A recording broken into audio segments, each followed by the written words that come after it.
Alright, hello guys! So for today's video, mag-unboxing na naman tayo sa mga budol ko from DIY.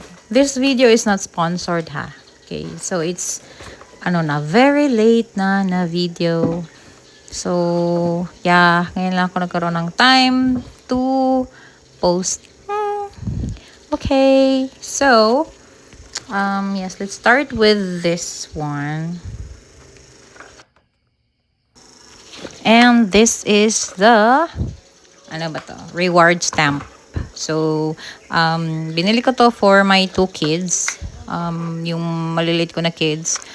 Para if they do something good, ayan, nilalagay ko ng stamp. But right now, ginawa lang nilang laruan. And this is like a small cutie storage box. Dalawa tong binili ko. Yung isa is this one, this color. So, what I use it for is pinaglalagyan ko sila ng yung maliliit na mga USB cable or maliliit na stuff. And it's really good, and it helps me organize some, little stuff, yung mga maliliit. And this one is an eraser, a cactus eraser. So this is for my little kids. It's an eraser, but they don't use it as an eraser. Still, ginawa nilang laruan, hindi eraser. Ayun. And next on our list, is itong pen. So, parang siya, different colors in one. Dino pen. So, this is for my second born. Kasi gusto niya ng mga ganito na pens. Yung marami. And then this one is for me. Malaking pencil. Ginawa ko lang naman siyang pang display. Yeah, big plans. So I tried using it like parang sinusulat ko. Sumusulat naman but not that visible. So pang display lang talaga siya. So ginawa ko na lang siya pang display. And then, ano pa ba ang nandito? So, next would be, ano naman to? Mga pens. Yes, I bought pens for my kuyas. Kasi yung ball pen nila guys, kahit bago mo lang binili, parang naubos na agad at nawawala. And then, that's another eraser. So, kapares yun ng Dino. Kay Liam at kay Lucas. And then, yes. Nakita ko itong maliliit na cart, guys. Na parang, ang cute nila. And so, I bought two because I want one for myself. And then, yung isa, binigay ko sa kids para paglaruan lang nila. Kasi alam ko naman na gusto nilang paglaruan yan. Especially, para talaga siyang maliit na cart. Kasi, gumugulong din yung yung gulong niya, gumugulong. And then, ano pa ba? So, yes, this is another pen. Pens. Marami akong binili na pens. Colored pens yan for Liam. Kasi gusto ni Liam yung parang mga art, yung mga colored pencil, colored pens, ganon. And this one, kay third born, kay Lucas Sue. Siya ang pumili niyan. Hindi ko alam kung ano. Para itong dinosaur na ewan.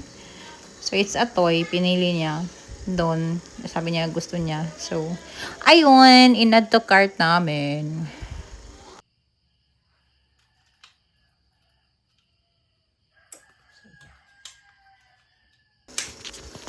Okay. So, yeah, ibalik natin sa original form niya.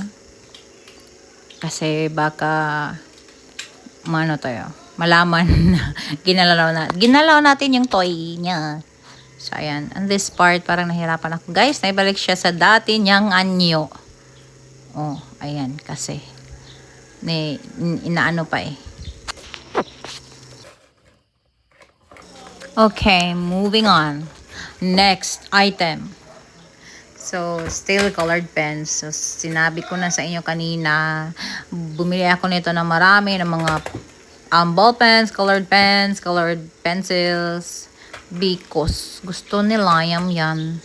Yung mga colored pens, gusto niya na art-art eh. Alright, so, ano pa ba? Ano pong laman nito? Yan, that's, colored, parang colored pentel pen or something, or anong tawag dyan? Basta still colored pens, and kay Liam din yan. Kasi gusto niya ng mga ganyan, color. What's nice about this is may paglalagyan na siya. Hard case siya. And para siyang maliit na briefcase for your colored pens. Ganon. Oh, ayan, 'di ba? So, may paglalagyan talaga siya. And hindi ka mag-worry na, 'di ba dati, parang carton lang yung colored pens natin, colored pencil natin. But right now, ayan, hard case na siya. So, hindi siya madaling masira or mawala. Diba kasi may paglalagyan. Okay, so this is yung parang paint niya. Painting set. Painting set because may brush na siya and yung parang color niya, yung paint niya dyan sa likod. So, it's really nice for the kids. Ayun. And what else? So, yeah, another paint set. Ay, nako, manok. Naging matino lang manok ron. Sige, pang tuktugaok ba?